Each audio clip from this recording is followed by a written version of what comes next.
Hallelujah. प्रभु का धन्यवाद। प्रभु ने एक मौका और दिया कि मैं प्रभु के जीवित कलाम को लेकर आपके बीच में आने पाया हूँ। आज का वचन जो हमें मिलता है वो है अय्यूब, उसका पहला अध्याय और पहला पद।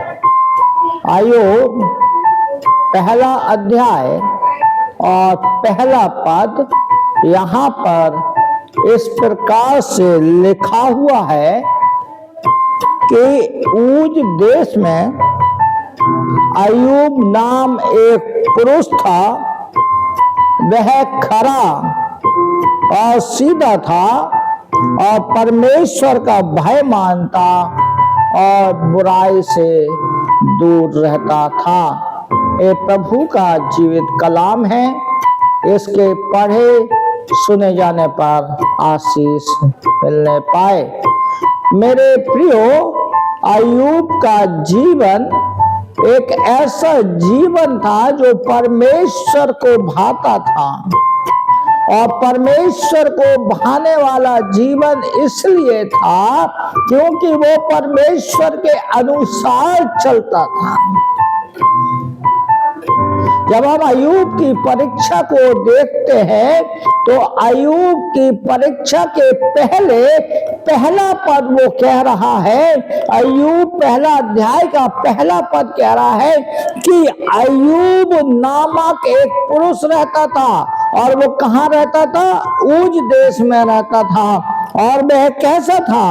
वह खरा था, खरा, सच्चा, परमेश्वर के तुल्य और सीधा था। सीधा था, लिखा है, और परमेश्वर का भय मानता और बुराई से दूर रहता था।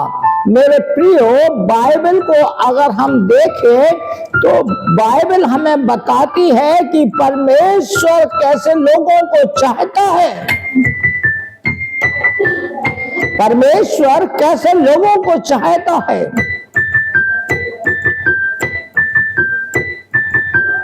नूह के बारे में अगर हम पढ़ते हैं तो जब आदम और हवा ने पाप किया, आदम और हवा ने पाप करने के बाद पृथ्वी पर कोई भी मनुष्य ऐसा नहीं था जो परमेश्वर के अनुसार हो, लेकिन परमेश्वर की दृष्टि नूह पर हुई।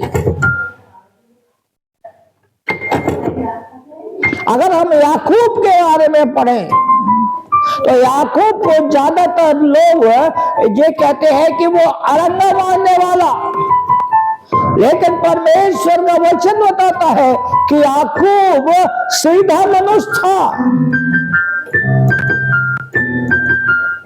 क्योंकि वो सीधा था। इसलिए जो डर जाए ऐसा को मिलना चाहिए था वो परमेश्वर ने याकूब को दे दिया।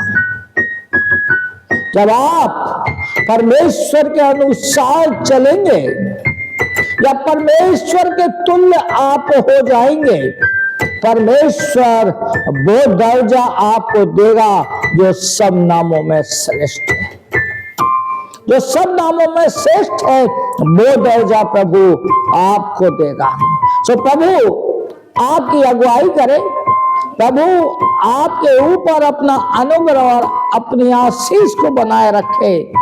और मेरी आपसे यही प्रार्थना है, जिस प्रकार से अय्यूब, नूह और याकूब सिधाई के साथ अपने जीवन को चलाए हैं, आप और हम भी उसी के अनुसार अपने जीवन को चलाने पाए। प्रभु आप सबको बहुत आशीष दे। और अगर आपने इस चैनल को सब्सक्राइब नहीं किया है, मैं आपसे रिक्वेस्ट करता हूं कि आप इस चैनल को सब्सक्राइब करें, लाइक करें और दूसरों तक इन वीडियो को पहुंचाएं, जिससे कि जो आशीष आप और हम पा रहे हैं वो दूसरे भी पाने पाएं। प्रभु आप सबको बहुत आशीष दे। जय मसीह की।